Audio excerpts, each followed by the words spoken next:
For this seated workout, I've actually turned my chair to the side so you can see a little bit better what my torso is doing. So in the next 4 exercises, you want to make sure that your core is braced. So if you watch the video on bracing and Tadasana or mountain pose, you'll notice that I maintain a rib to pelvis connection. And you do not, in these exercises, want to splay them apart. You want to be able to draw, kind of knit that area together. So if someone was about to give you a punch, you're ready for it. So in this brace position, the first exercise we're going to do is an overhead press. So you'll take your weight, bring your elbow close into your torso, core is braced, extend the opposite arm, making a fist, and then punch the ceiling on an exhalation, keeping your arm in line with your ear, and then slowly pull it down and press.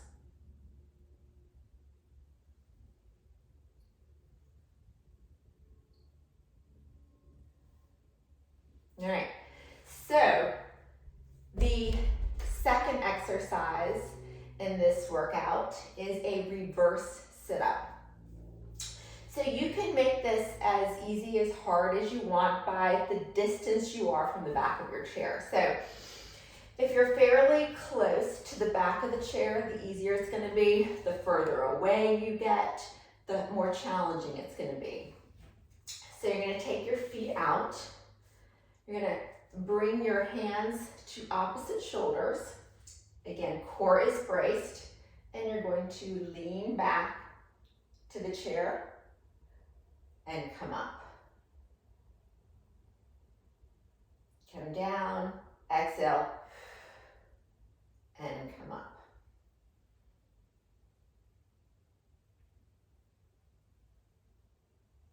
Okay, so third exercise is going to be a pulling movement. So we did a pushing movement right here. We're going to be doing a pulling movement, and we're going to do a variation of bent over rows. So I'm going to take one forearm to my thigh, and then with the opposite arm, I'm going to take the dumbbell, and I'm going to draw my elbow up towards my waist, keeping my back flat and just rowing. And I'm stopping right about here where my upper arm is level with my torso. So I don't want to be way up here. I want to be right about here.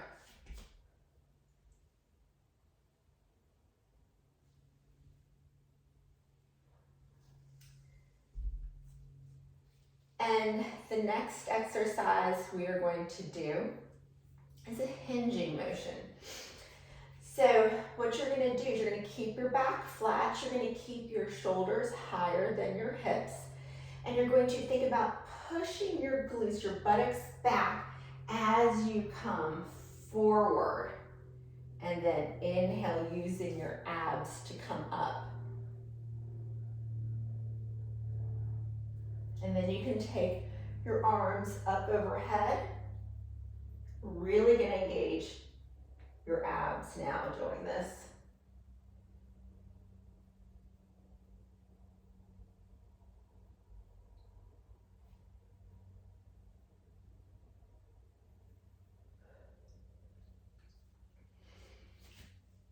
And I would recommend doing 3 or 4 sets of each exercise, alternating, so kind of going through like a circuit, and doing approximately 8 to 10 reps. And if you go back to the program overview, you'll want to use the rate of perceived exertion. So you want to pick a weight that is challenging, but you're not going to feel like you're losing form. You can barely get it up on the last couple reps.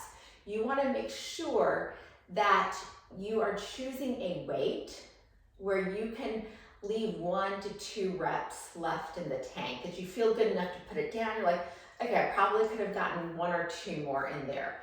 And again, you don't want to choose a weight that's too light. So if you choose a weight that's too light and it's just flying up and you can do like 20 reps, then that's way too light. So you want RPE of about 6 or 7. A 6 is going to give you room to grow, creating that muscle stimulus. So I hope this is helpful, and I'll talk to you soon.